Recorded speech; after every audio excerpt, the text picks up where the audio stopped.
3, 2, 1.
Somashekar sir ಬಗ್ಗೆ ಶುಭ ಹಾರೈಸಕ್ಕೆ ಬಂದಿದ್ದೀರಾ, ಎಲ್ಲಿಂದ ಬಂದಿದ್ದೀರಾ, ಈ ಸಂದರ್ಭದಲ್ಲಿ ಅವ್ರಿಗೆ ಏನಾದ್ರು ಬಯಸ್ತೀರಾ ಸರ್? ಮೇಡಮ್, ನಾವು ಮೈಸೂರು ತಾಲೂಕು ನಂಜನಗೂಡಿಂದ ಬಂದಿದ್ದೀವಿ. ಸೋಮಶೇಖರ್ ಅವರು ತುಂಬ ಸ್ನೇಹಜೀವಿಗಳು ಮತ್ತು ಜನಾನುರಾಗಿಗಳು. ಆದ್ದರಿಂದ ನಾವು ಮೈಸೂರಿಂದ ಅವ್ರಿಗೆ ಶುಭ ಹಾರೈಸಬೇಕು ಅಂತ ನಾವು ನಮ್ಮ ಸ್ನೇಹಿತರೆಲ್ಲ ಬಂದಿದ್ದೀವಿ.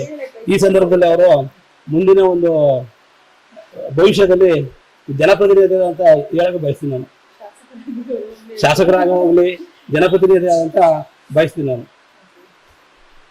ಹೊಸಕೋಟೆ ತಾಲೂಕು. ನಮ್ಮ ಮಾವನವ್ರಿಗೆ ಸ್ವಂತ ಬಾಮ ಇದ. ನಮ್ಮ ಮಾವನವ್ರಿಗೆ 42ನೇ ವರ್ಷದ ಹುಟ್ಟುಹಬ್ಬದ ಶುಭಾಶಯಗಳು. ಆ ಧರ್ಮಸ್ಥಳ ಮುನ್ನಾಸ್ವಾಮಿ ಆಯುಷ್ ಆರೋಗ್ಯ ಕೊಟ್ಟು ಇನ್ನೂ ಚಿತ್ರೋದ್ಯಮದಲ್ಲಿ ಇನ್ನೂ ಉನ್ನತ ಮಟ್ಟಕ್ಕೆ ಎಕ್ಕಿ ಗೌರಿಬಿದನೂರು ಕ್ಷೇತ್ರದಲ್ಲಿ MLA ಆಗಿ ಯಾವತ್ತಾದ್ರೂ ಒಂದಿನ ವಿಧಾನಸೌಧ ತುಳಿಲಿ ಅಂತ ಆ ಮೆಟ್ಲೇರ್ಲಿ ಅಂತ ಆ ದೇವರಲ್ಲಿ ಪ್ರಾರ್ಥನೆ ಮಾಡ್ಕೊಂತೀನಿ ಮೇಡಮ್. ಪರವಾಗಿ ಜನ್ಮದಿನದ ಶುಭಾಶಯಗಳು ಸರ್. Thank you madam. ಇವತ್ತಿನ ದಿನ ರಾಜ್ಯಾದ್ಯಂತ ತಮಗೆ ಶುಭ ಹಾರೈಸ್ತಾ ಇದ್ದಾರೆ. ತಮಗೆ ಶುಭ ಹಾರೈಸಕ್ಕೆ ಬಂದಿರೋ ಹಿತೈಷಿಗಳಿಗೆ ಏನ್ ಹೇಳಕ್ ಬಯಸ್ತೀರಾ, ಹಾಗೂ ಇವತ್ತಿನ ದಿನ ಏನೆಲ್ಲ ಕಾರ್ಯಕ್ರಮಗಳ ಹಮ್ಮಿಕೊಂಡಿದ್ರಿ ಸರ್? ಏನಿಲ್ಲ ಮೇಡಮ್, ನಮ್ಮ ಗುರುಗಳ ಮನೆಗೆ ಹೋಗಿ ಬರ್ತಾ ಇದ್ದೀನಿ. ನಂಜನಗೂಡು ಮತ್ತೆ ನಾನಾ ರೀತಿ ಭಾಗದಿಂದ ಬಂದಿದ್ದಾರೆ. ಬಂದು ಶುಭ ಹಾರೈಸೋರು ಅವರೆಲ್ಲರಿಗೂ ದೇವರು ಒಳ್ಳೇದು ಮಾಡಲಿ ಅಂತೇಳಿ ಈ ಸಂದರ್ಭದಲ್ಲಿ ಹೇಳೋದಕ್ಕೆ ಇಷ್ಟಪಡ್ತೀನಿ. ಸದ್ಯದಲ್ಲೇ ದಸರಾ ಹಬ್ಬ ಇದೆ, ನಾಡ ಹಬ್ಬ ದಸರಾ ಹಬ್ಬದ ವಿಶೇಷತೆಗಳ ಬಗ್ಗೆ ಏನ್ ಹೇಳಕ್ ಬಯಸ್ತೀರಾ? ದಸರಾ ಹಬ್ಬದ ಸಂದೇಶ ಏನ್ ಕೊಡ್ತೀರಾ ಸರ್ ರಾಜ್ಯದ ಜನತೆಗೆ? ತಾಯಿ ಚಾಮುಂಡೇಶ್ವರಿ ನಮ್ಮ ದೇಶದ ಹೆಣ್ಣು ತಾಯಿ ಅಂತಾನೆ ಹೇಳೋದಕ್ಕ ಇಷ್ಟಪಡ್ತೀವಿ. ಇಲ್ಲಿ ಬೆಂಗಳೂರು ಉತ್ತರ ಭಾಗದಲ್ಲಿ ಕರ್ನಾಟಕ ಅಲ್ಲ, ನಾರ್ತ್ ಕರ್ನಾಟಕ, ಸೌತ್ ಕರ್ನಾಟಕ ಎಲ್ಲಾ ಕಡೆ ತಾಯಿ ಚಾಮುಂಡೇಶ್ವರಿ ಹಬ್ಬ ಮಾಡ್ತಾರೆ. ಈ ಹಬ್ಬ ಯಾವತ್ತೂ ನಿಲ್ಲಲ್ಲ. ಈ ನಾಡ ಹಬ್ಬ ಎಲ್ಲ ಕಡೆ ಇದೇ ರೀತಿ ಮಾಡ್ಲಿ ಅನ್ನೋ ಒಂದು ಉದ್ದೇಶದಿಂದ ಹೇಳೋದಕ್ಕೆ. ದಸರಾ ವಿಶ್ವವಿಖ್ಯಾತ ಪ್ರಸಿದ್ಧವಾದಂತ ದಸರಾ ಬಗ್ಗೆ ಮೈಸೂರು ಪ್ರಾಂತ್ಯದ ಅದು ನೀವು ಹೇಳ್ಬೇಕು. ಅದ್ರ ಬಗ್ಗೆ ದಸರಾ ಬಗ್ಗೆ ನಮ್ಮ ಮೈಸೂರು ಭಾಗದವ್ರು ಹೇಳ್ಬೇಕು. ಮೇಡಮ್, ನಾಡ ದೇವತೆ ದಸರಾ ಇಡೀ ನಾಡಿಗೆ ಒಳ್ಳೇದಾಗಲಿ ಅಂತ ಸರ್ಕಾರ ಪ್ರತಿ ವರ್ಷ ವಿಜೃಂಭಣೆ ಈ ಸಾರಿ ಕೂಡ ಮೈಸೂರಲ್ಲಿ ತುಂಬಾ ವೈಭವ ಕೂಡ ಉಸ್ತುವಾರಿ ಸಚಿವರ ಮುಖಾಂತರ ವೈಭವ ಆಚರಿಸ್ತಾ ಇದ್ದಾರೆ.